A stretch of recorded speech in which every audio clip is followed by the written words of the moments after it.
Hey folks, welcome to Eastmans Journal Podcast Edition. I'm your host, Ike Eastman. Today I get to sit down with a mentor of mine, somebody that is very important in my life, and that's my pastor, Tim Morrow.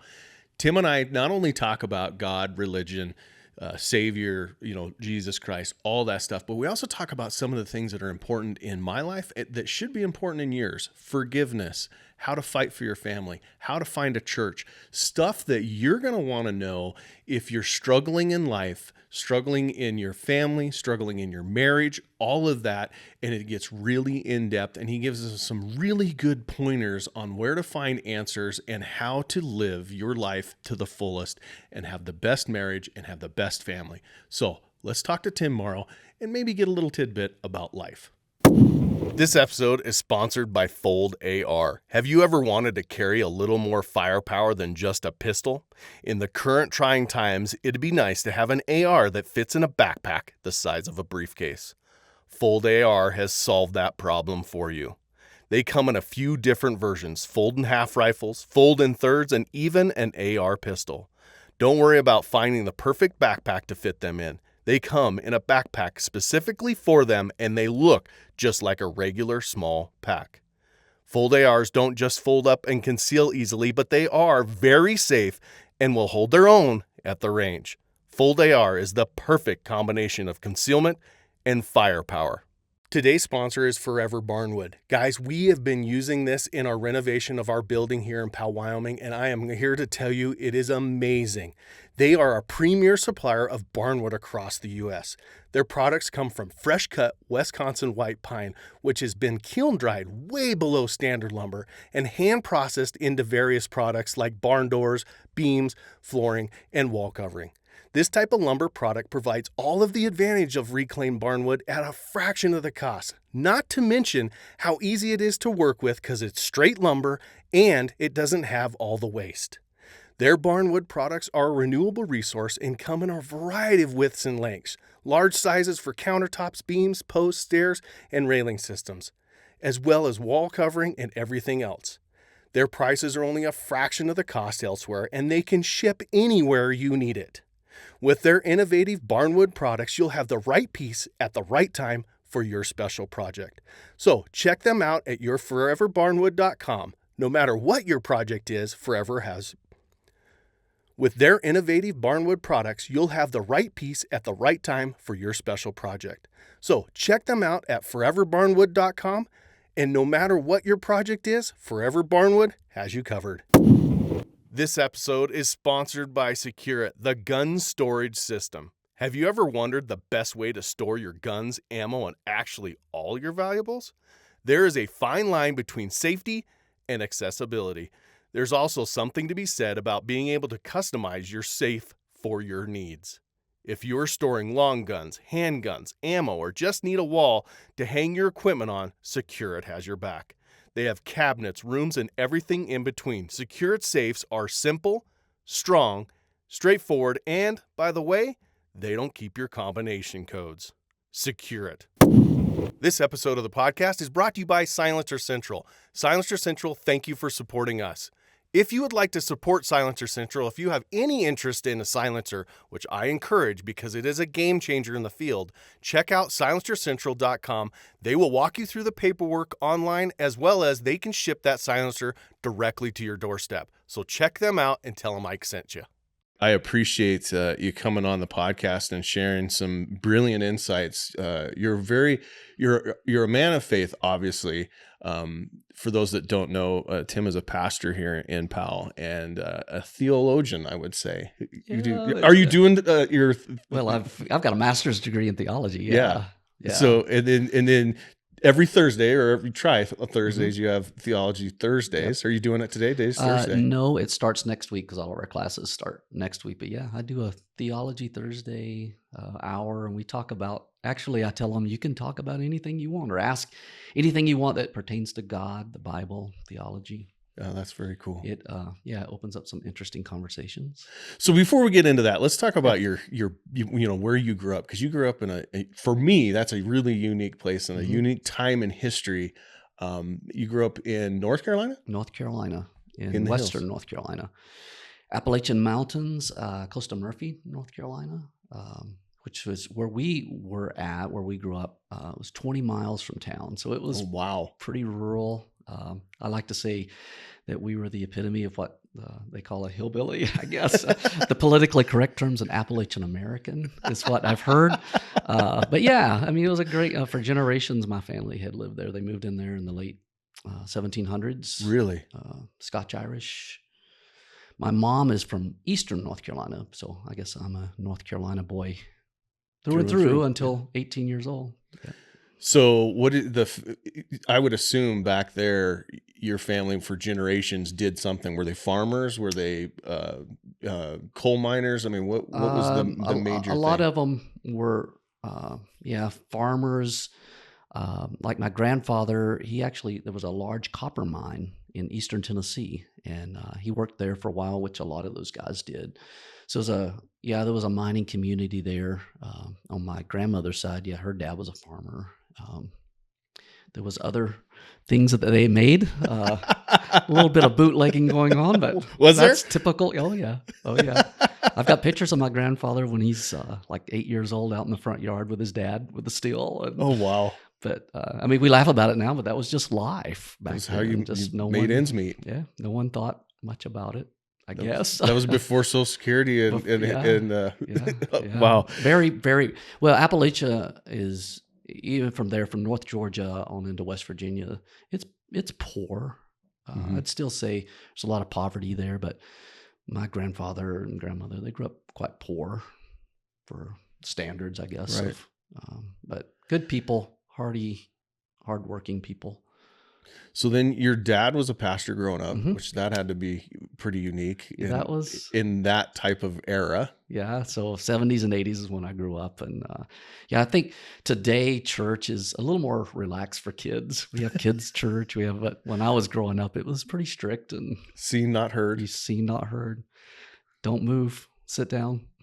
And I think a lot of people my age, I'm 53. I think a lot of people in that era grew up like that. We call them brain dusters. When you're sitting in the pew next to mom and dad was on the other side and he had his arm around mom. And if you acted out, you got a brain duster, which is a little smack on the head. Yes. And it's even worse when your dad's a pastor and he gives you the look from the front, from the pulpit. And when you get home, you and your brother you're going to get it. Yeah. That's awesome. So did you have aspirations growing up besides being a pastor? Was there something else you wanted to do? That's a great question. People have asked me that before, and I almost have to go back in time to think about it, because I remember as an early teenager thinking, man, I want to do what Dad was doing in ministry. I think we would call it a calling in our world. So I felt like that was, so before then, I don't know. That's a great. So was it always? It's always been that way. I mean, I thought about, I guess the closest would be being a teacher was the other option. I was very musical growing up, and I was in band, and from 5th grade through 12th grade, I played trumpet and then all the brass instruments. And so there was offers to go. I was offered to go to the University of North Carolina State University and become a teacher, but I had to stay in North Carolina after I graduated and teach. But by then, maybe we'll talk about that later. I'd already seen the West. Well, let's talk about that, because what bring you west? I mean, what was the draw to break the family mold from generations? So in 1989, my dad actually came out to Wyoming and Montana to speak in a couple of churches, and so I came with him. It was in March, early March, actually. Ooh, there's a little bit of a culture shock. Yeah, so I come out here with my blue jean jacket and tennis shoes, and we were stuck in Billings, Montana, because a blizzard hit and shut the interstates down. So 90 and 94 were all shut down, and then after the blizzard left, it dropped to 20 something below zero. I'd never. You didn't know the thermometer went that low. No, it was pretty cold. I mean, it gets cold in North Carolina, and up in the Appalachians, we get snow and all that, but this was different. But I don't know. I was fascinated with this country when I came out. And I'd been out a little bit before. And you were in high school? I was a senior. Oh, okay. So this was March. I was going to graduate in May. But that was a life-changing event. Plus, we'll get to this in a little while maybe, but I met my wife that week. During the below zero weather? So she likes to say that God sent a blizzard to stop you in Billings. Stop me. And a mutual friend of ours actually introduced us. Really? Yeah. In the so Billings. you've known her since you were a senior in high school? 1989. Wow. This blonde-headed Montana girl. Yep. So add to that, I go home. Of course, eventually the roads clear up and we go to these different churches. And one of them, interestingly enough, was Cody. Really? Which is where Park County I've spent most of my life now. But I go back home, and of course I'm going to graduate. I had plans to go to college in Tennessee. Okay. So I go back home, and I am just fascinated. And so I tell all my friends, we're a small high school, and I said, I'm leaving this place, and I'm going to go marry a Montana girl, and I'm never coming back. And so they still laugh about that. Like when we have class reunions, they all say, you said that, didn't you? And I said, yeah. So went back home. These were the days of writing letters. Mm-hmm. And if you remember handwritten letters. Every day you open the mailbox and hope. There was a girl's handwriting on one of the envelopes. Yeah, and you smell the envelope. Yeah. So for those younger kids, there is actually snail mail. Yeah, still. That's back when stamps were 20 cents or something like that. Yeah. So and then it was also the days of calling. So Jill gave me her number with this 406 area code. So I would call her number. $2 a minute. Yep. And my dad, this was back in the days when when he would get the phone bill, he would pull the phone bill out and go through the bill. Yep. And like, whose you number owe is me $27.13, son, boy, whatever. Yep. So I would pay up, and if you called after 5, it was half price, I think, or something like that. So yeah. So then as soon as I graduated, so then my dad, to add to the story, he ends up taking a church in Gillette. Oh, no kidding! I didn't know that. Yep. So that's what really... I knew he retired in Basin or Grable, right? Yeah, he retired. He came back out here in Wyoming just recently. But he came out, and so then I came. I'm like, well, I'm going with you. So, and that, of course, set a course for Jill and I. We really started dating then, and a few years later got married. And that's very cool. So where'd you go to school? Because I know you have a master's degree. So I didn't go to school until I moved out here a couple of years later, because the 2 years, several years, I guess, before I was married, a friend of mine over in Sheridan named Scott Lee, who pastors in Scott, you know Scott, he pastors in Sheridan, and we actually traveled around the Western United States doing youth evangelism and inner city ministries, and so that's how I got into ministry. So when I moved to, Jill and I were married, and we ended up moving to Cody. I ended up going to Northwest College right here in Powell. Yep. Back then, Northwest Community College. Yep. Now it wasn't even called NWC. Nice. So, and then Wyoming. That was in the 90s when they first started their distance program, University of Wyoming. Yeah. And so I just stayed here and got my BA through them. So that was my little unconventional. Yeah. But I think my whole life's been a little unconventional. So did you hunt as a kid? I know you hunt. You hunt now, but did you hunt as a kid? Is that where it started? Oh yeah. Like, I mean, we grew up in rural America. Yeah. Squirrel. I mean, when you're a kid, I got my first 20. Everything. Yeah. So back then, shotguns were a big thing in Western North Carolina, and 22 rifles for the kid. Maybe probably the same everywhere. But I got my first 20 gauge single barrel shotgun. Oh my gosh. Single shot. Yep. with the hammer. And then, so that's what we would hunt with. And so it was all purpose, right? Because it's very brushy, and so you could hunt deer. So you get buckshot and squirrel shot, and you would just keep all of it in your pocket, like you go whatever I need. Oh, that's a squirrel. Yeah, change exactly. Change up. So so I grew up hunting. My grandfather, my dad hunted, and back there it's and some people may know this, Western North Carolina, black bear was a big. They kill, I think, the world records from North Carolina. Yeah, I think so. It's huge bear. Yeah. And I think that's actually the eastern side of North Carolina. They're even larger than the western side.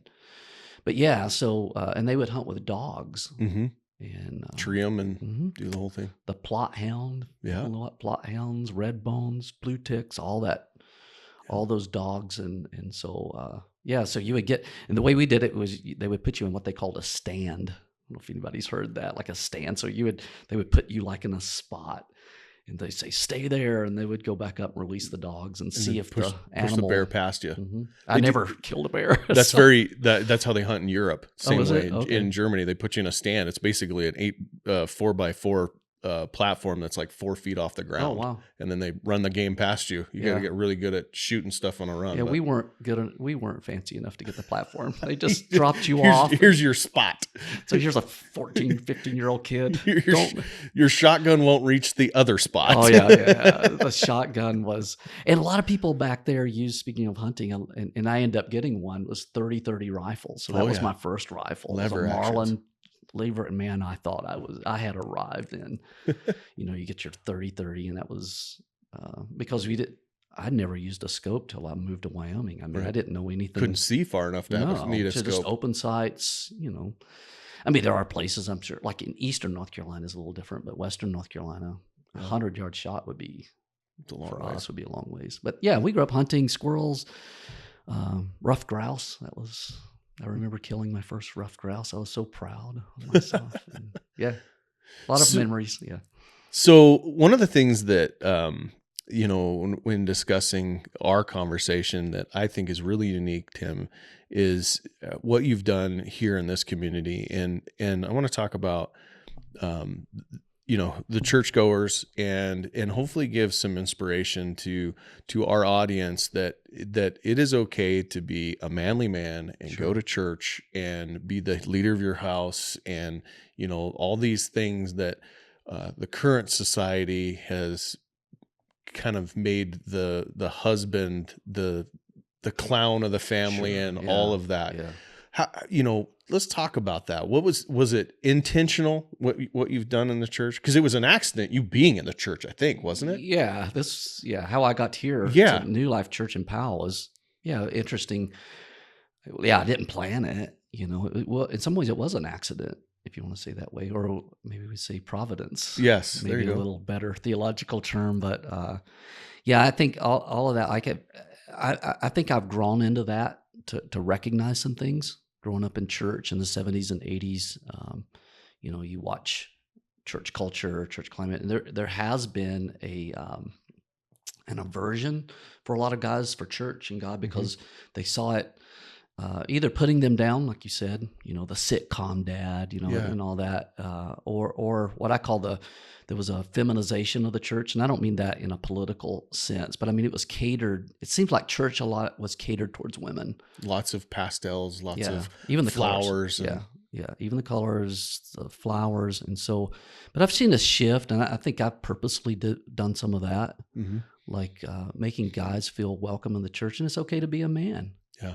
And I think a lot of times in the past, maybe we thought of God, church as a woman's thing, but to realize, hey, these guys in the Bible, they were real men. There's a lot of battles and a lot of manly stuff goes on in that hunting. Bible. Yes. I mean, one of my favorite things to tell people, if you think Jesus was like this real soft, passive guy, like one time he was so angry in the Gospels of them selling things in the temple and really taking money from the poor, that and I love this story because it says he makes a whip.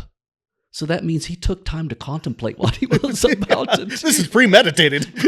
And then he takes the whip and he runs those guys out of the temple. And I'm like, well, that's not real girly. No, that's pretty manly. But yeah, I think to create an environment where, and to say, and even in my teaching, to let guys know it's okay to be a man. Yeah, it's okay to be. In fact, that's what God's called us to do. We're men because God created us to be men. And it's okay to be that. It's okay to be that. And that's not, when I say that, some people, well, what are you saying about a woman? Well, I'm not saying, I'm saying God created them to be a woman. Yeah. With all the glory and beauty, and trust me, they are more beautiful than we are, but it's okay to be who God created you to be. And I think some of the quote unquote bad traits of men, they get tempered when we realize that we do need God in our life, if that makes sense. And to be husbands and dads and leaders. And it's okay to do that and be that and be a Christian. I think that's been a big attraction to our church. We have lots of families in our church. young men. One of the things that I appreciate about the church here in Powell, and I've been fortunate enough to go to a lot of churches around Wyoming. My wife and I've never lived elsewhere, but a lot of different places in Wyoming, going to different churches. But this one is unique because when you walk in there, you're greeted by men, and you're sitting there singing a song, looking around, going, These guys are just like me. They're struggling just like me. Right. They're dealing with life just like me. Yeah. They're dealing with kids just like me. That is such a welcoming thing to a man. And you said a statistic here recently about men in church. If the husband goes in church, what was that? Well, statistically, they say, like, if a husband goes to church, that there's like a 90% chance that his family will go with him. Really? And then with women, if it's just the woman going to church and the man doesn't, then it drops below 50%. Really? And again, when I say that, it's not putting ladies down. It's just showing the dynamics, the importance of the man, the leader, to instill that into their children. And actually, most women I talk to in the church, that's what they want. They want their husbands to go with them because it does something. In culture, they can push back on that statement and call me or say whatever they want, but the truth is the truth. Right. And we're called to do that. We're called to do that. And it's okay. And it's okay to lead that way. So what would you say to, if say there's a guy out there that his wife's going to church and she's taking the kids and trying to do that, and he's not stepped over that altar into the church because of, this, because of society, or because, he doesn't feel like he deserves there or welcome there, or, the plethora of reasons. There's a ton of them out there why guys don't do it. I know guys that don't do it, that their wives and kids go to church, but he doesn't. What would you say to them to give them inspiration, to give them the, not above and beyond, or maybe below God calling them? What could you say to somebody to get them to do that? I would say to them, look at the benefits of what legacy that you're going to leave to your children and instill into your children. Because I think most guys, they want their kids to, grow up, be productive people, be good moral people, and all that. And again, you're right. We haven't got to the calling and what we would term salvation, but just the benefits of a church community. I think they need to see that, and that church can be a place where you're not just coming and people are looking at you and judging you. But in a church like ours, anyway, we're a bunch of like-minded people. And Ike, you've heard me say this from the pulpit: if you think I'm perfect, go talk to my wife for a while. That all or of my kids, yeah, my kids, right?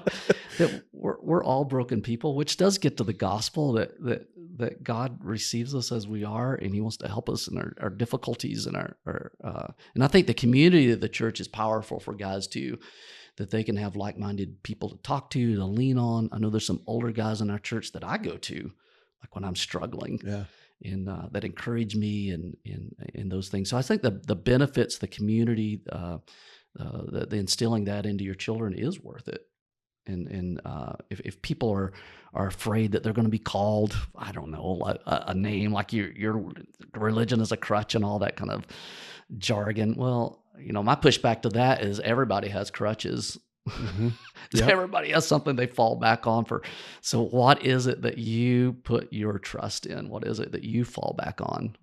What's your moral grounding? Yeah, those type things. And the benefit, of the family going to the church and you being part of that. So I have two girls, and I often say I do things for my kids. Yeah. We will talk about that a little bit about marriage, but I do a lot of things for my kids, even if it's, chasing them around the state as they play basketball or soccer or whatever. I do a lot of things for my kids. Going to church is one of those things. I do it for myself as well, but I also do it for my kids so that my girls seek out a moral man, as a spouse, so that they can recognize it, right? And so that I was told this one time, that raising children is like you get them to teenagers, and then they go in this black tunnel, and and then they will come out the other side in their 20s at some point. But this black tunnel, and the point of the man and the mom and the dad is just to be a light in there to make sure that they're not bumping themselves permanently against the wall. Yeah. So I go to church so that my kids recognize that they're in a tunnel, that they have something to fall back on when times are hard, that's their natural reaction is to go back. Let's talk about the marriage side of it. You said something very interesting about sometimes husbands and wives, not sometimes, they go through struggles. Sure. And how do you get through those struggles? Yeah, I mean, somebody tell me. I've said this from the pulpit a lot of times. If a married couple says we never fight, I'm like, well, you've barely walked down the aisle, then, because like if someone tells me they don't have struggles in marriage, they haven't been married very long. Like, are you guys even living in the same house? Maybe on your honeymoon, I don't know, but even that, me and Jill arguing over where's the toothpaste go? Exactly right. So the benefits of the marriage side of it is powerful, and to realize that I think church, back to your real question, like church gives you a place that everybody's going to have problems in their marriage. So where am I going to go look to get help? Because we live in a culture, I think, divorce rates, what is it? Last I heard, 50-something% of people get divorced, and no one that I've ever done a marriage for, so I do lots of weddings. I've never sat with someone that I'm doing their marriage and they say, we planned our divorce, like no one does. That's almost a ridiculous statement, but no one plans it, but no one wants it is the reason they don't plan it. Right. If that makes sense. Like you don't go into a goal. No. In fact, it's an aversion. I mean, everybody like, we don't want that. And so how do we keep, what does church play into that? How do we become part of a community where you have people that are struggling too in their marriages, and you have people who've gone through those tough times that can help you, and then help you see the benefit of fighting through the tough times? Because I think there is a benefit. 100%. I think we've talked before, like there's been times in my life where Jill and I'm pretty honest about this, even up front, like we've struggled in our marriage, and there's times when we looked at each other and said, I don't like you very much. And she said, I really don't like you very much. And, those are the times I think it's easy for us just to give up and quit. But for me, I think those are the times too that you got to buckle down and you got to think like, okay, what am I doing? And especially if you have children. Yeah. Those times, probably the worst time in our life was we had 3 daughters. I mean, we still have 3 daughters, but our 3 daughters were young. And I remember looking at my 3 daughters when we were in this time, like, is this going to work? Should we even be married? And all those kind of questions that probably every married couple has. If you haven't been married long enough. And looking at my 3 daughters, I remember saying, but they're worth it. I'm going to fight for this. we're going to work through this for their sake, even if I'm not feeling it. And I think that's a problem with culture too. And I think get back to church, but we live in a culture that I think this is turning a little bit, but we've lived for the last, I'd say 15, 20 years, emotions and feelings rule the day. Right. I mean, we're seeing it. But our feelings are deceptive. And then, we love this phrase in our culture, just follow your heart. That thing's got me in more trouble than... Oh my goodness. People look at me funny when I go, I hate that statement. And they look at you real funny because you got on t-shirts. And I said, well, I hate it because if I followed my heart, which is your emotions, if I did that... Which is your inner child. Yeah, exactly right. I want what I want. And I want it right now. If I did that, goodness, I would be in trouble. In fact, the Bible says in the book of Proverbs that the heart is above all things deceitfully wicked. You're like, what? It means above all things. That's pretty high. That's pretty high. Like, so what I think church and God and Christianity brings in to the marriage is to realize that my emotions aren't the most important thing. In fact, they're deceitful. Yeah. Because what emotions do, they cause you to think, if I do this, I'm going to be better, I'm going to feel better, only to find yourself in destruction. And when I talk about divorce, I hope people know I'm not saying that in a condemnation. There's lots of people in our church have been divorced, but I've never talked to any of them that said, yeah, that was great. Yeah, it was the best thing I ever did. Yeah, I mean, they come gosh. through it, and some of them remarry and great families, but to prevent that, and then to prevent the destruction of that relationship, and even hurting your kids. Yeah. Not that the kids can't come through it. I get that, get all the stories, but no one wants that. And so instead of running off of your emotions, let's run on what's true. So what is true? Well, it's true that God doesn't want you to get divorced. It's true that you went in this not wanting to get divorced. It's true you didn't want to go into this. It's true you don't want to destroy the family. It's true. I mean, all these things are true. So sometimes we have to push our emotions back and just say, okay, what's best? And that actually gets us out of the way. Because when I was telling you the story about I looked at my 3 kids, well, Jill and I both, our emotions were something else, but we looked at something beyond us. And then we looked long-term. So I thought, well, what's the long-term benefits to fighting through this, suppressing my emotions, and us go to counseling and work this out? And now I can say, years later, 3 grown daughters, 2 of them married, one going to get married in May, and 2 grandkids and 1 grandkid on the way. Was it worth it? Yeah, it was worth the fight for our marriage. That's very awesome. It's good to hear that, there's hope in those guys out there that are struggling with it, that keep fighting and do what's right. Have those hard conversations with your wife, have those hard conversations with, go to church. That's the one thing that I think a lot of people don't understand.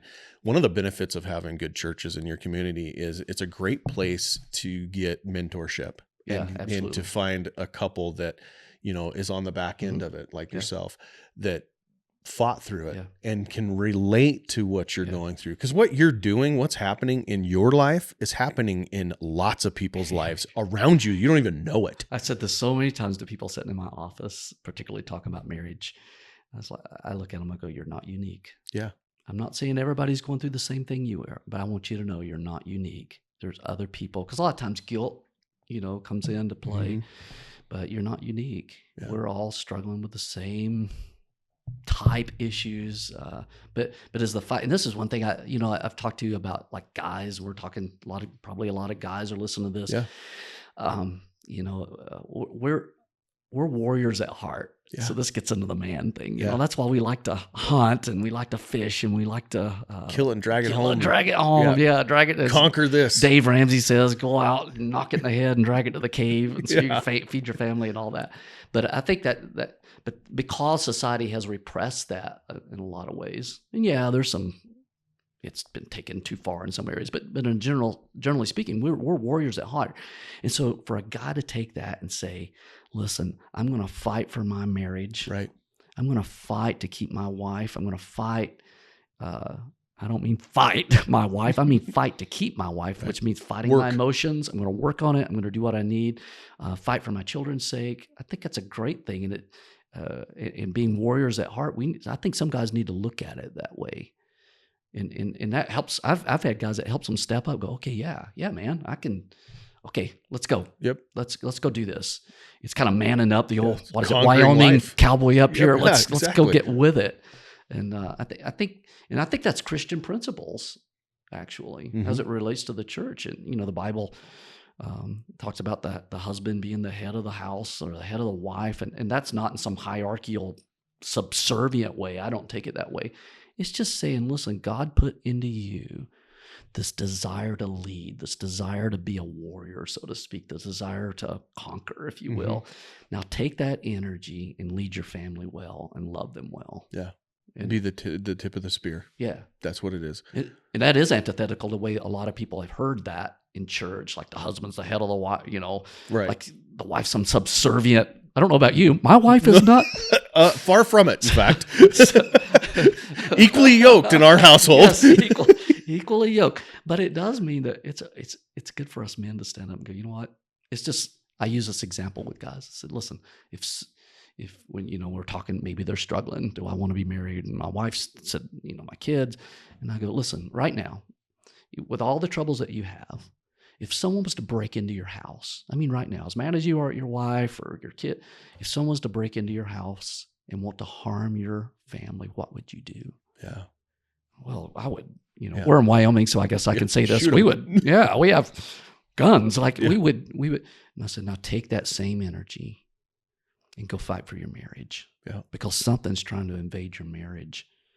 So take that same energy and go, okay, what can I do to defend my marriage? And I think a lot of guys, they receive that. I'm like, okay, yeah. That's because it gets that warrior mentality. And with that example, why would you defend your family? Because and this is interesting, even if there's a lot of trouble, because I love them and they're worth fighting for. Yeah. Or worth defending. If they're worth defending, then they're worth fighting for. Yes. Absolutely. So I don't know.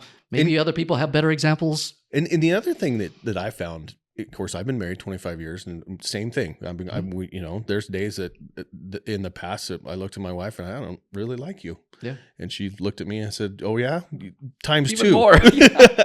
But probably rightfully so with us as men. Right. Yeah.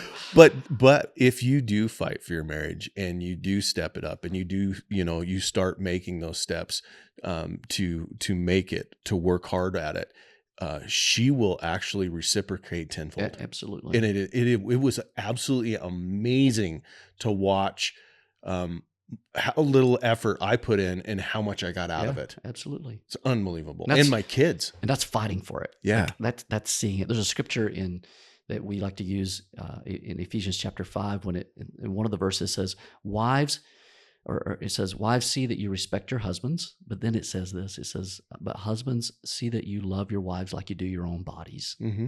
And I love to take that, and because it is reciprocal, because you have guys, my wife doesn't respect me, and I know there's anomaly situations, and all, but I ask them, do you love her like you do yourself? Because I huge. Think, because all of us guys, we love ourselves. Right. I could prove that pretty easy because we feed ourselves, we clothe ourselves, we hunt, we fish, we do what we want. Yeah, exactly right. So I said, but if you loved her like you love yourself, what would that gain you? And, it's like you said, well, I'll tell you what, bud, go try it for 2 weeks. Yeah. What's the downside? Yeah. What are you going to lose? And it's amazing. Like it becomes reciprocal. And I could say the same thing with women, if you'll start respecting your husband, but we're talking mostly, I talk mostly to men about this, and it is reciprocal. And I think, but that principle, I think it's a lot in life. Like you treat people, what's the golden rule? Treat others as you want to be treated. Treat yourself, and it become reciprocal. But for us guys, it has to be sometimes a warrior mentality. It has to. We got to go fight for it. We got to say this is worth it. And there's a great book that was written years ago, probably 20 years ago now, Wild at Heart, and he talks about some of that, like church, and he talks about church. Sometimes we have suppressed the man being the man a little bit, and not in, obviously there's unhealthy ways, but just being men, right? And so let men be men. We like to hunt, we like to fish, we like sports, and we like all that. And now take that energy, that same energy, into your marriage, and lead like that. And into parenting. Parenting. Same thing. Yeah. And have I got a lot of, we kind of got a little bit of sidetrack here. Sure. This turned into a marriage counseling, but that's okay.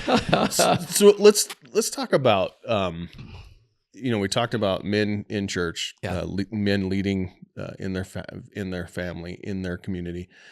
So what are some of the things that you're seeing on a global scale, being 50, I think you said 53, right? Yeah, 53. So the U.S. is making a turning point. You and I were talking about this, that I've never seen so many during NFL games or college games, people, giving the glory to God or praise Jesus, or the Boise football team praying on the 50-yard line, the whole dang team praying, before the game, after the game.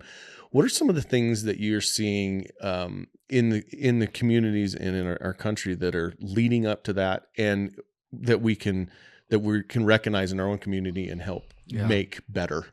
Well, the first part, that's a pretty broad question. I know. But I think for a while there was this at least conventional wisdom was that we were going away from God as a culture. I'm talking about the United States for the most part, that we were following the path of Western Europe. But I think there's what we found, at least we're waking up a little bit, we found what is that got us as a culture. Yeah.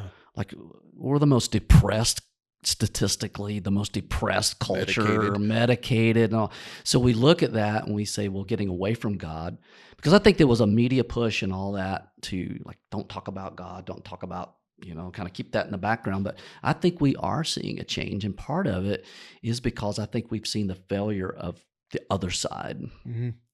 And so now I think there's more of an openness, and I think there's guys out there, speaking of podcasts, that's kind of maybe Christian, maybe not, but said, you know what, it's okay to believe in God. It's okay to have morals. I was at 2 years ago, I think it was, I went up to Billings to a Jordan Peterson conference or whatever. And I was just sitting there looking around at how many young men were in the Metro up in Billings, Montana. And Jordan would call himself, he believes in God. I don't know what all of his religious, but very moral, a lot of what we're talking about. It's okay to be men, lead, believe in God, put morals in your life. And it was just interesting. As I looked around, it mostly was not guys my age. It was mostly guys in their 20s and early 30s. It was, and I began to think, wow, there's a hunger for guys for something that's solid. They're searching. Yeah. And so I think that openness and maybe even some of the political things that's happened lately, like it's okay. It's okay to say we believe in God, that we need God, that we need this moral foundation in our lives. This episode of the podcast is brought to you by Silencer Central. Silencer Central, thank you for supporting us. If you would like to support Silencer Central, if you have any interest in a silencer, which I encourage because it is a game changer in the field, check out silencercentral.com. They will walk you through the paperwork online, as well as they can ship that silencer directly to your doorstep. So check them out and tell them Ike sent you. This episode of the podcast is brought to you by Eberly Stock. Eberly Stock is one of my favorite backpacks. Now, I've been wearing their backpack for almost 20 years. They have lightweight backpacks. They have modular backpacks, everything from their main frame, which is just a frame pack that you can put bags on. They have these cool outside called bat wings that you can use. So check them out at eberlystock.com and make sure you tell them Ike sent you.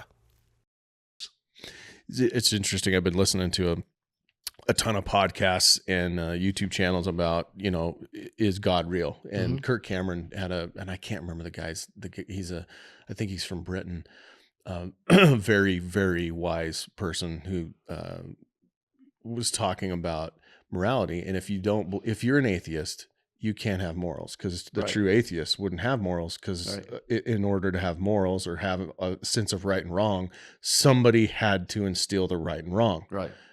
If you're an atheist, the world didn't create right and wrong. Right. Somebody had to, and therefore it's God. So if you have morals, if you believe right and wrong, you have to believe in God, even though you're not going to admit it. And I think there's a lot of people right now, like you said, the 20s and 30-year-old kids that are going, there's a right and wrong. There's got to be something more. Yeah. And there's a natural reaction to what is that? Sure. We tried to worship the environment. We tried to worship social media. Yes. We tried to worship each other and politics. Yeah. And both sides have let us down. I mean, yeah, I'm on 100%. I lean one side more than but both of them have let us. I was actually having this conversation with one of my son-in-laws over Christmas. We're back before Christmas, and he's 28. And we were talking about, I said, well, so your generation, this is interesting. Why is it that organized religion amongst your generation, there's an uptick in some of the more traditional, like the Latin Rite Mass or Orthodox Christianity, some of the things that we would think, wow, that's pretty restrictive. Why would you be attracted to that? So I was just asking him that question because we've had this conversation. And anyway, it comes out like, I think, because we've taken all the boundaries off our culture, and I've said earlier that I think that because we took them all off, people are like, what did that get us? And so now a lot of this generation, like his generation, is he the Yers or the millennials? I get them He'd all. I think he's a millennial. He'd probably be a Z. Z, okay. Yeah. But what is it? So I ask him, so what is it that's attractive to that? And it's interesting, these conversations, it's the boundaries. We realize They're we need looking boundaries. for bumpers. Yeah, because God created us that way. And so that, back to your thing, like the moral, I call that the moral argument for God. That one of the arguments that God exists is because morals exist. And so, for instance, every culture that's ever existed that we know, for the most part, affirms and adheres to the last part of the 10 Commandments. Don't kill people don't murder people, don't take their property, don't steal their wife, and you can't lie about them in court. That's kind of but it's interesting. Look at every culture that, even today, secular cultures, why are those 4 things embedded into that culture? Well, my argument is because God exists and he puts it inside of us. We know that's wrong. Right. And if God doesn't exist, then who becomes the arbiter of that truth to say that murder is wrong? I know we're probably getting off. No, you're 100% right. Otherwise, those 4 things that everybody agrees is wrong, right, those don't exist. Right. If God doesn't exist, they only exist in a what atheists would call a societal agreement. Mm-hmm. So, like the town of Powell, we all get and say, you know what, our lives will be better if we don't lie about each other in court. Right. If we don't kill each other. Right. If we don't murder each other or whatever. But ultimately, that it does fall apart, I argue, because then who becomes the arbiter to know that that's true? Right. But we know it. And it's interesting, as much as we want to get away from God, you can't get away from God. Yeah. And so I think even in our church, if I could jump back to our church a little bit, you have all these young guys in our church with families and kids. Our church is full of kids. And I think a lot of it is I don't compromise on certain moral principles. I love everybody. Everybody's welcome at our church, but we're not going to compromise to say, we'll let that go, certain moral issues. And I think a lot of the guys, that's attractive to them because they're like, yeah, I need something for me. I need something for my family. I need like the line. Yeah, I need a line because we all do. Yeah.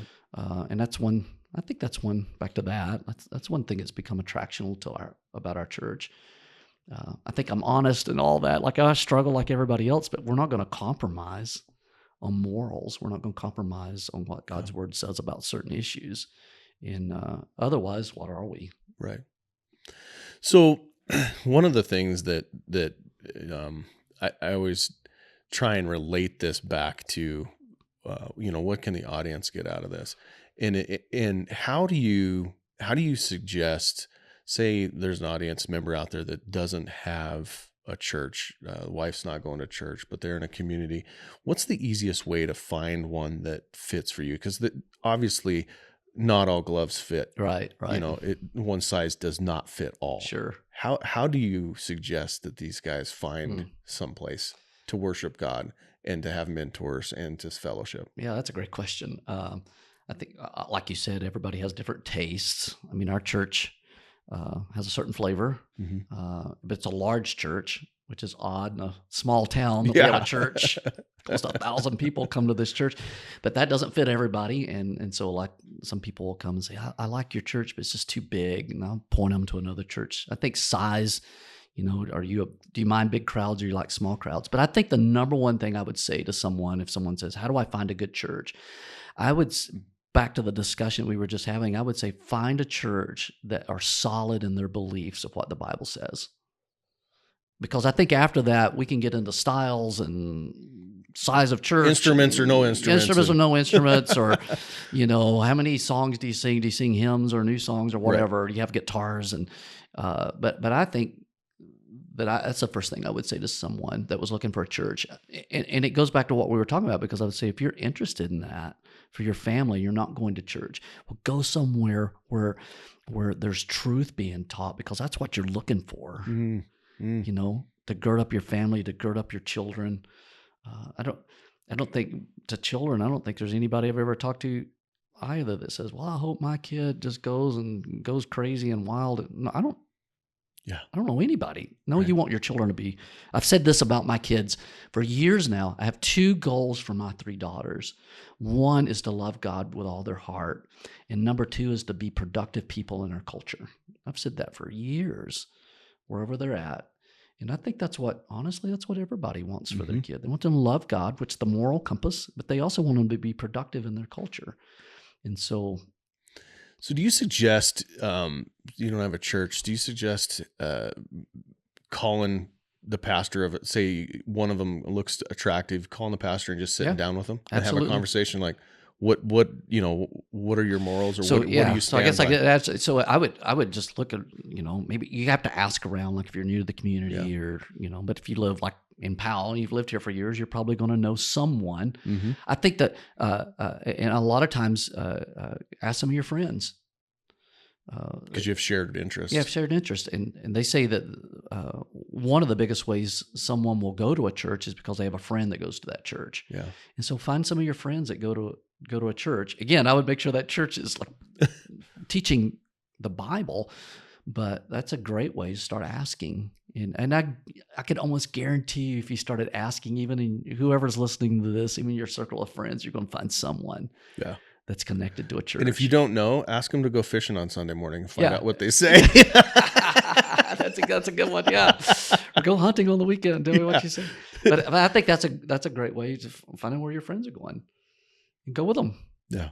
Try it. Like I said, which is always easier when you walk in with somebody that's been there and they can introduce you. It's not so uncomfortable. And I think that's the hardest inhibitor for a lot of people to go to church.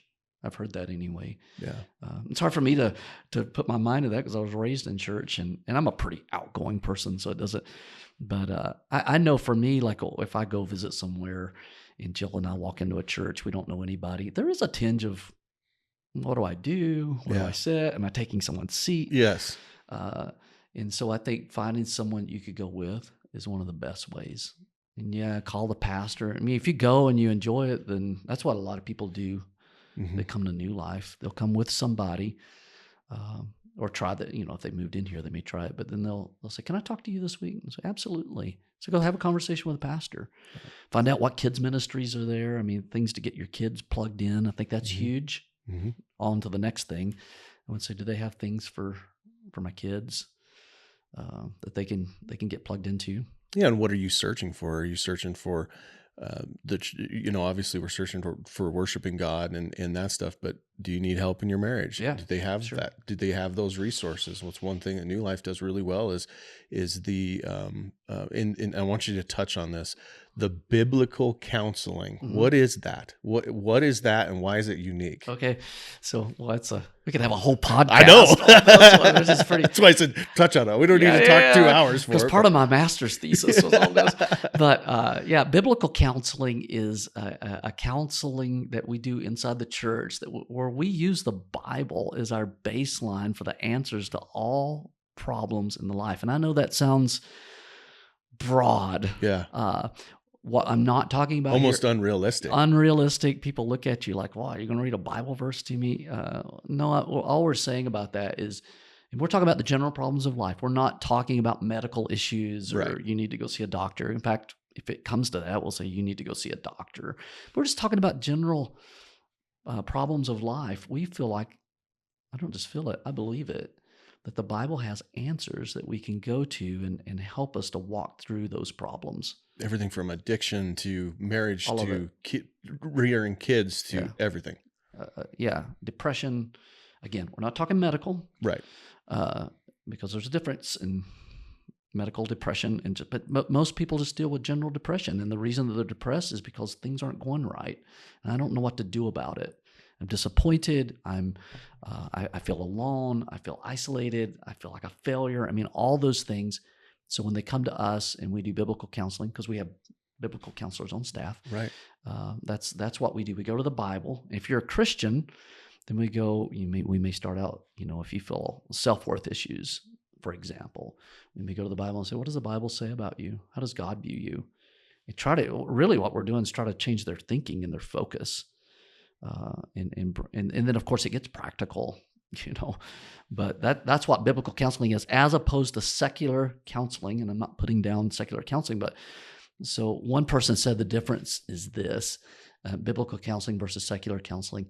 So secular counseling, worldly counseling, would say your problems are from without, but your answer's from within.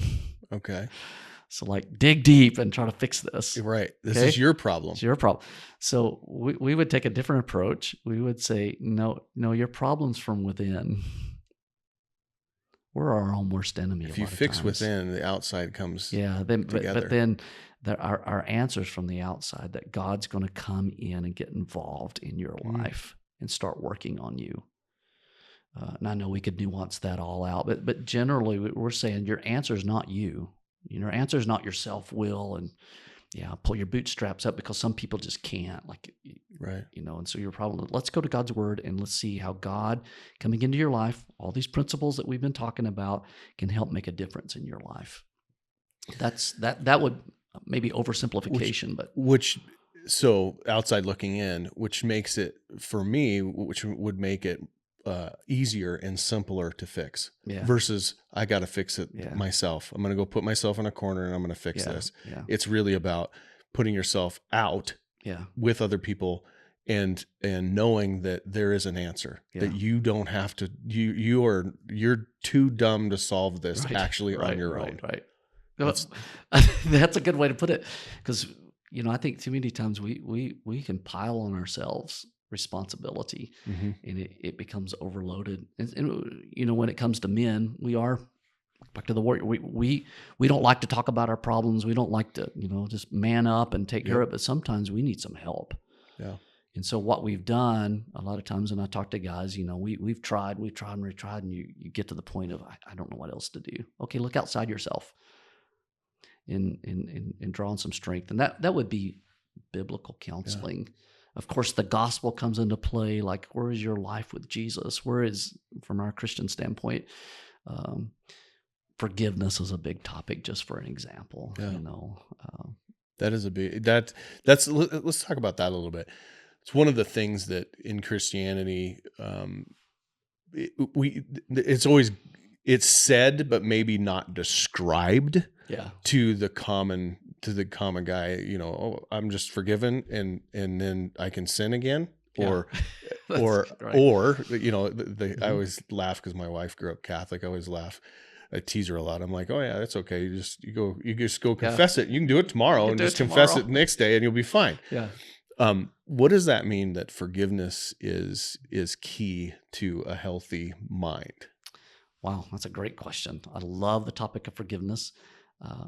You've probably heard me say at church, I could preach a sermon on forgiveness once a month and it would not get old to any of us, including me. Like you've heard me say, should just set a mirror up here and talk to myself because we all struggle with forgiveness. And it's an interesting, like if I have a conversation with someone and say to them, describe forgiveness to me. It's actually it's not as easy as someone might think. Like, how do I forgive? And so from my standpoint, from a Christian standpoint, obviously our forgiveness has to be grounded in what does God say about forgiveness and how does he forgive? Because the struggle comes when forgiveness is forgiving other people. You hear people say, forgive me myself and all those things. And so a couple of things about that. We could do a whole nother talk about forgiveness, but forgiving someone is not forgetting. I think that's a myth. Because I think a lot of people forgive and forget is not healthy. Because I think that's just akin to like suck it up and move on. Mm-hmm. If I can be crisp about it. Mm-hmm. But forgiveness is not forgetting. It's how do you deal with that hurt is really what forgiveness is. Mm-hmm. I mean, if we're trying to define it. And so if you've been hurt by someone, how do I forgive them? And really what you're saying is, how do I deal with this hurt that they've perpetrated on me? But it's not forgetting, because it's not like I forgive you and you don't think about it anymore. Actually, we continue to dwell on it. Right. And so then I'm just tipping the iceberg here, but we want to get to the point to where the hurt is not, because I tell people unforgiveness turns into bitterness. So I use this analogy, and bitterness becomes an island that you live on all by yourself while the rest of the world goes by. What that means is when you don't forgive someone and you start stewing about it and it's eating your lunch, as we like to say, eventually it gets to the point where the person that hurt you, they're probably not even thinking about you. And Right. so all you're doing is hurting yourself. So how do you get to the point where you can forgive them and not forget it, but don't let that rule over you anymore? Like you've let it go. Get off the island. Yeah, get off the island and forgive. So in Christianity, we would say that is how I would approach someone. That is based on how God forgave us. So how did God forgive us? And what are you forgiven of by God? And that helps, all those things. So God forgives us by grace through Jesus Christ. It doesn't mean God could not remember what we did, but he comes in, he begins to forgive us to build a relationship with us and free us. And so my forgiveness has to be built that way. I'm telling you this. Some people think, well, how long does that take? Well, it's not as easy as we might think. Yeah. It's all up to you. But it is freeing someone, because anybody listening to me, I would talk about this. Probably if I could talk about one thing in front of a group of people, it would probably be this topic. So your TED Talk would be forgiveness. Yes. What power of forgiveness. The power of forgiveness. What would be the talking points? Would be predicated on my view of Christianity. And so I would begin to argue one can't really truly know what forgiveness is until you encounter Jesus Christ in his forgiveness. Doesn't mean you can't deal with it. People would like to push back. I'm just saying that my forgiveness would be predicated on how God forgave me in Jesus Christ, as the Bible says. So that, if I had a TED Talk, I would talk about forgiveness, and I would probably start out talking about how it traps us, how it isolates us, how it torments us, how we lose sleep over it. And then I would go into, it's not forgetting, but it's learning how to deal with that issue and letting it go. And hopefully that the goal would be reconciliation with the person that even hurt you. That's not obviously always possible. And it's not easy, and it's not instant. No, but it is freeing. Like you don't have someone holding something over you. Because I've been bitter. But I've come to realize that all that does is it just traps me. It makes me lose sleep. And probably the person that hurt me doesn't even think about it. Right. So who's it really hurting? So I guess that would be my TED Talk. So we in our house, and I think this actually came from one of your sermons, but in our house we have a standard operating procedure for when you've harmed somebody. And it happens, obviously you put two people in a room and you're going to make the other one mad at some point. When you've harmed somebody, you ask for forgiveness. And in our society, that person always in our society says, oh, don't worry about it, which is wrong, completely wrong. Right.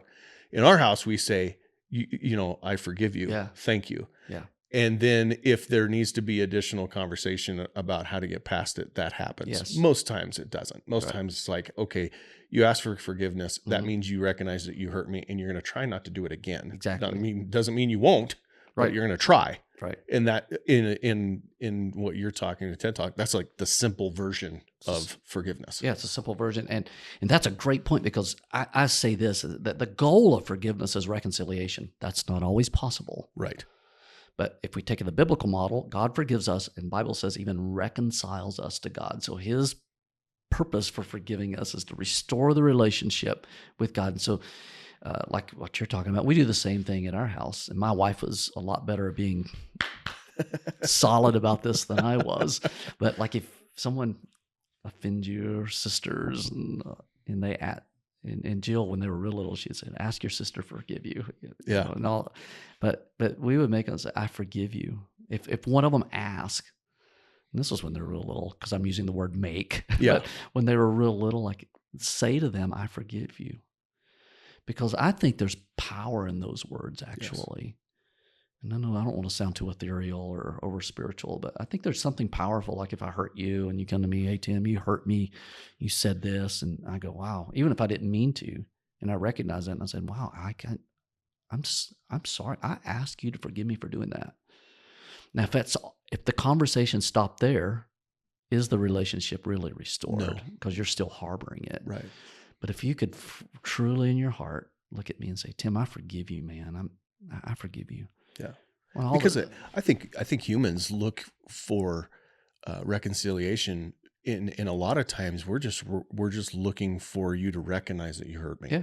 That's Yeah. it. If you recognize it, that means you recognize that there was harm, and you Yes. recognize that hopefully it doesn't happen again. Yeah. That you recognize that it's wrong. Back to morality. Yeah. You recognize that it was wrong. Because I think a lot of people, well, I know this, I don't think this, a lot of people that I've talked to and experienced, that one of the problems of talking about forgiveness with them is that they think that that is discounting the hurt that was perpetrated on them, if that makes sense. Mm-hmm.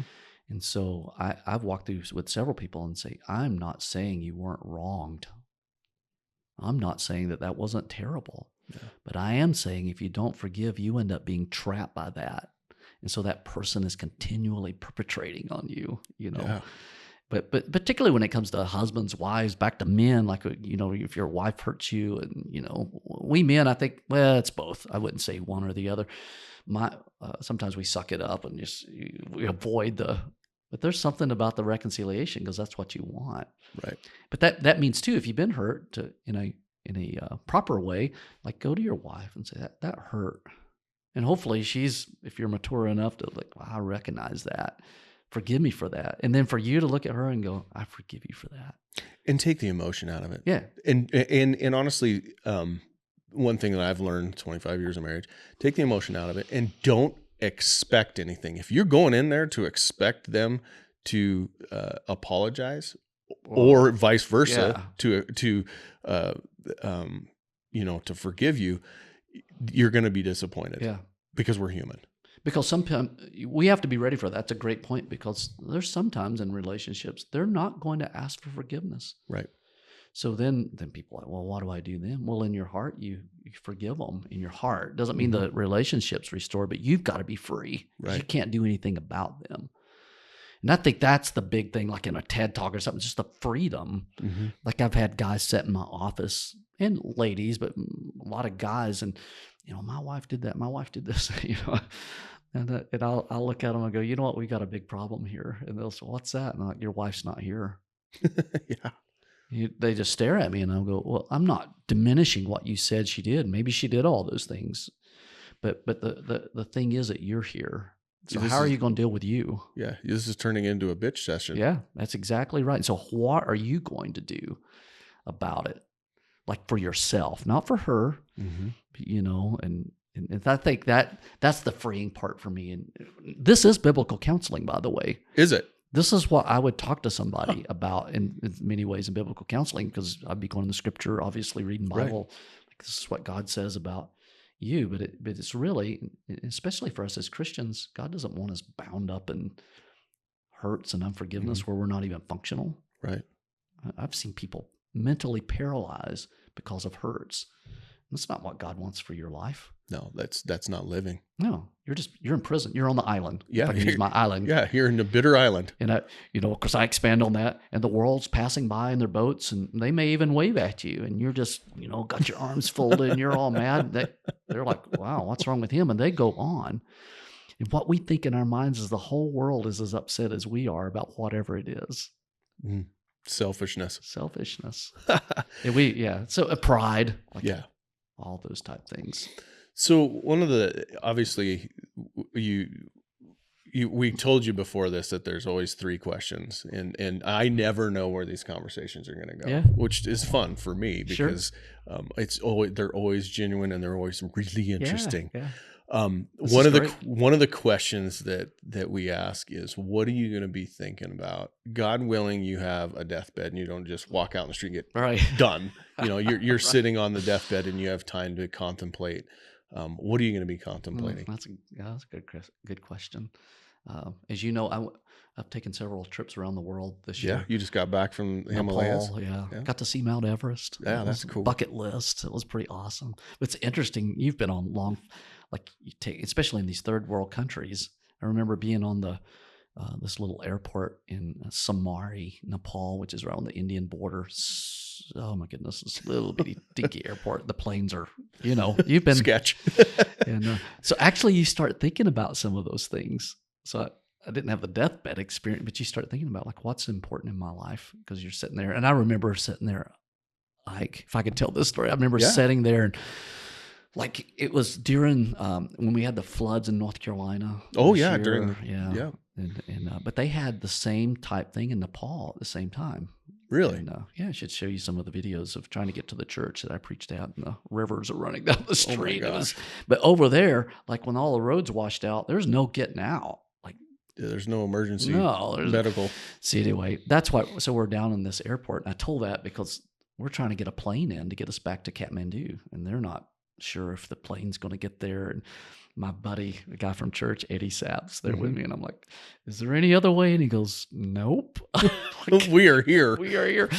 Anyway, but those times you start thinking, "Well, Lord, I mean, we're the only two Americans in the whole little airport, and it's packed with Nepalis and Indians, and they don't speak their language, and things are a little chaotic." And I think in those moments you start going, "Okay." So the reason I said that is because I remember thinking, because deathbed experience, I remember thinking, what do I want to see right now more than anything else? Just back to family, which is a good lesson for men. I think those moments cause you to remember what's the most important things in your life. Oh, yeah. Yeah.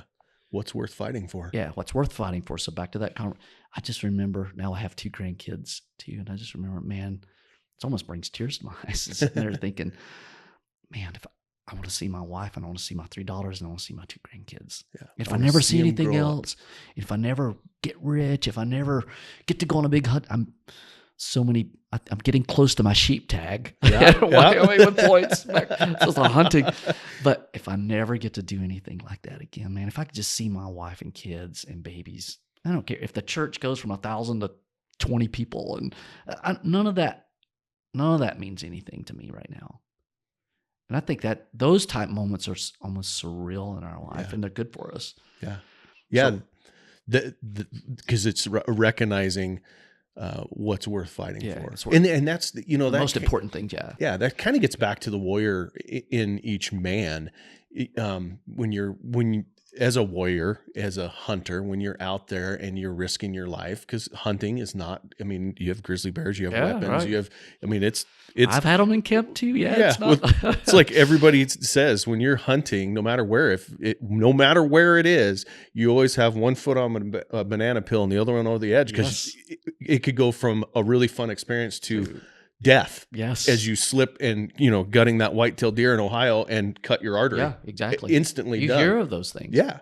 So it's good, because the warrior in us, those moments is to think about what is important and to recognize that that's important. And then when you go home, to fight for that. Yeah.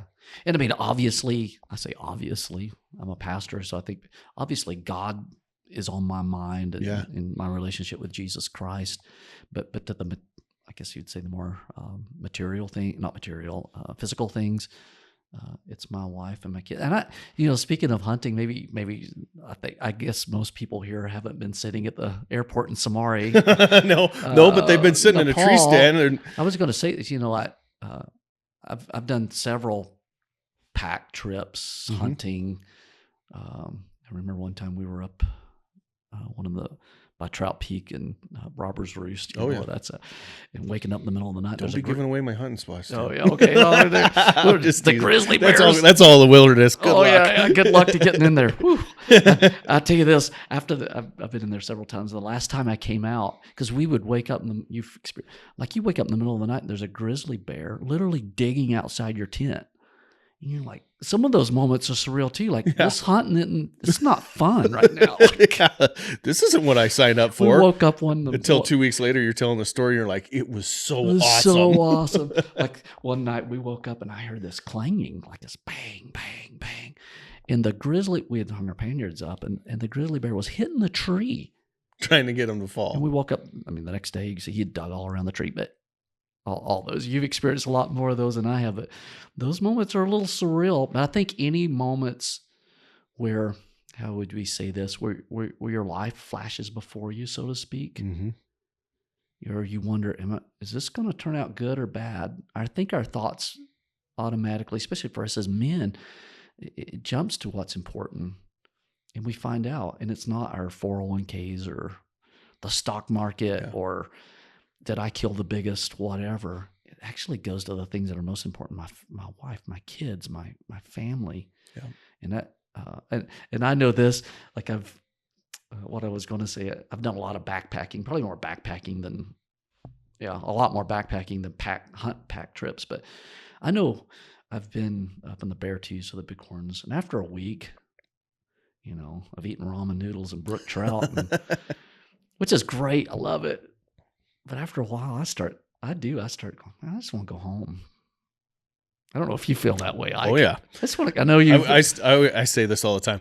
I have one of the best jobs in the world. Hunting, hunting all fall is great, but after about 2 weeks, it turns into a job. Yeah. Because after 2 weeks, I am tired of dehydrated meals and sleeping on the ground and hanging out with a camera guy that stinks. I'm sure I stink just as much, but of course, it's. I think speaking of that in family, it's. My best hunting trips and my best backpacking trips was with my girls. At least I have some of them there. But yes, it does make you and I think some of it is you get away from the technology, which that's all great and all that, but you just have time to think. That is one of the things that I think, let's touch on that. I think is so important about hunting that is unique. Because you can't get away from technology on the golf course. I mean, you can if you turn it off, but when you're hunting, you have to turn it off. Sure. You have to escape from that. And we call it the 3-day lull. It usually takes about 3 days before you're not constantly looking at your phone or you're not constantly, checking this or checking the stock market or whatever's happening on the fake book, whatever. Yes.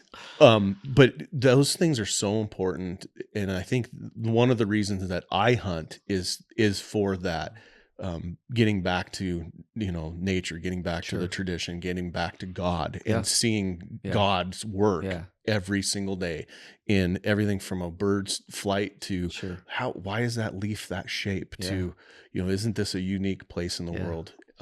So why do you hunt? Why do I hunt? Well, one big reason I hunt is I like to be with others. I do it for the social aspect probably more than anything else. I like to be with people. But what you were saying, I also love that. And maybe I could broaden that out to backpacking and fly fishing. And I love to be out in nature. And I do as a Christian, and I think I bring a lot of this up even in sermons. I think it's another attraction the guys I like to talk about. Like when you're in the mountains, you're seeing God's handiwork. I remember years ago when I used to do a lot of backpacking in the Beartooths Mountains, which are north of here. And I think there's more lakes per square mile than any other alpine area in the continental United States. I think in North America. Yes, that's true.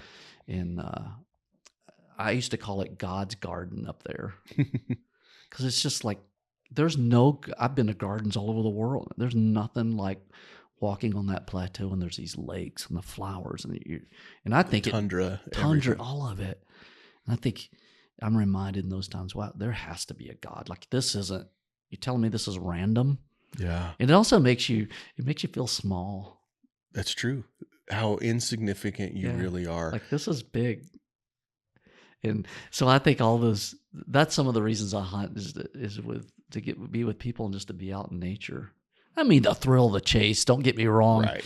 You see the success. Of course, the struggles. I've lived long enough I've lived here since 1989. I always tell people now when they want me to go hunting, and I still love to go. I'm like, when you pull the trigger, the fun's over. That's when the work begins. You understand that, right? Because most of the time I didn't have horses. And you're like, okay, here's the backpacks come out. But but as far as just why do I hunt, I love to be with people. And the chase is fun, but just being out in nature and just seeing, like you said, and if it's up in the mountains, that's great. Or I hunt a lot over in Sheridan area, and I've hunted a lot around here. And just, you're sitting there, and my favorite time I can hunting is when the sun's coming up and the colors, even in the prairie, even in that Powder River country, and just, and again, you're like, wow, God, you're a better artist than there's no one can touch this. Yeah. People try to duplicate it and they're not even close. No, I think the grandeur of it, just when I say it makes us feel small, I don't mean that in a negative way. I mean it brings us into reality. Like, wow, God, you are big. Which reminds us, if you're that big to create all this, And you've heard me use this in sermons. Like if you can do all this, then yeah, you can help me with my marriage. You can help me with my kids. You can help me walk through this life. You created all this. It made me, I do this every fall. It makes me feel small, that, how insignificant I am, but also it's a reminder that in the Bible, it says how important I am to God is more important than all of that, which just, it's actually numbing to think through. That I love you more than, in fact, you read the Genesis account, he creates the birds and the animals and the sun and the moon. And then he looks at man and he says, or he looks at himself and he says, let's make man in our image. Mm-hmm. And we're the only part of the creation in the creation story in Genesis that God has a relationship with. Yeah. Which is pretty astounding. Yep. Because he has, when I told you, when I was in Nepal, you talk about feeling small. Oh man. Stand in front of those mountains. Oh my gosh. I remember when I first got a glimpse of the Himalayas, and I don't even know how to describe it, even sitting here to you. It's still like my pictures don't do justice, but to think that God created that, but yet he cares for me. And that's why Jesus says in the Gospels, he said, look at the birds of the air. They neither toil nor reap nor gather into barns, but your heavenly Father feeds them. Are you not of more value than these? Yeah. And then he says, look at the lilies of the field, which is like what I was saying when up in the Alpine country, and all these flowers like that, it's just like a paintbrush. And Jesus says, look at the lilies of the field. Not even Solomon was arrayed. Yeah. King Solomon was arrayed like these, but yet God loves you even more. Yeah. And so those are reminders, I think, when we're out as Christian men, as God-fearing men, people that believe in God, to look around creation, whether it's hunting, fishing, or backpacking or whatever. And take a moment, cut the phones off, like just stop. Yep. I'll tell you another thing I do when I'm hunting. I've done this for years. I had a little New Testament that the Gideons would give out. And so pocketbook, yeah. And so I would always take it backpacking or hunting with me. I had a camo one. Do you remember they had some camo ones? I do remember that. Yeah. I kept losing it, so I got one of the bright... made it fluorescent orange. Well, so when I set it on the rock, I could find it. They made one that was a collar, so I ended up taking it because I kept losing it. But one of my favorite things to do, like in the mornings, and especially with my girls, I'd take them out backpacking and fishing. We'd set and had the Psalms in it. Mm-hmm. I'd just read Psalm, like a creation psalm, like, and you're sitting there and cloud peaks in the background and sun's coming up and the moose, if you're up in the bighorns, the moose are walking around. You're reading that and it comes alive. Yeah. So if a guy's out there, if you're a Christian and you've never done that, try it. Yeah. Just early in the morning, just take the Psalms and read them. That's awesome. Well, Tim, I appreciate you coming on and sharing some insights, and hopefully the time was well spent for you. I know the audience will get a ton out of this conversation. Yeah. Well, I appreciate it. This North Carolina boy that has now become a Wyoming. Yeah. Boy. I love that. I tell people all over the world when I travel, my pastor's from North Carolina, but he doesn't have an accent. Well, maybe some people can still pick up on. Yeah, I mean we've lived in Park County since 1992. Jeez, that's awesome. But it's been great. Like Jill and I talk about it. That's my wife, and of course she's born and raised in Montana. But even all the outdoor experiences, things that I remember moving here and buying my first fly rod because people from Walmart, all the Orvis and Sage people are having a heart attack right now. I didn't care. Like I didn't know any better and didn't care. So I feel like God's helped me to become part of this culture, part of this community. I think our church is a product of not me so much, it's God, but I've become part of you guys. Yeah, it's been awesome, and you've done great work here, and the community. I can't imagine a community without New Life. It's an amazing thing. Well, I'll maybe end saying this: that I'm from North Carolina, but Wyoming's my home. Yeah, and Wyoming. This is a great place to live. Praise God that I'm here. Absolutely. Well, thank you very much. Yeah.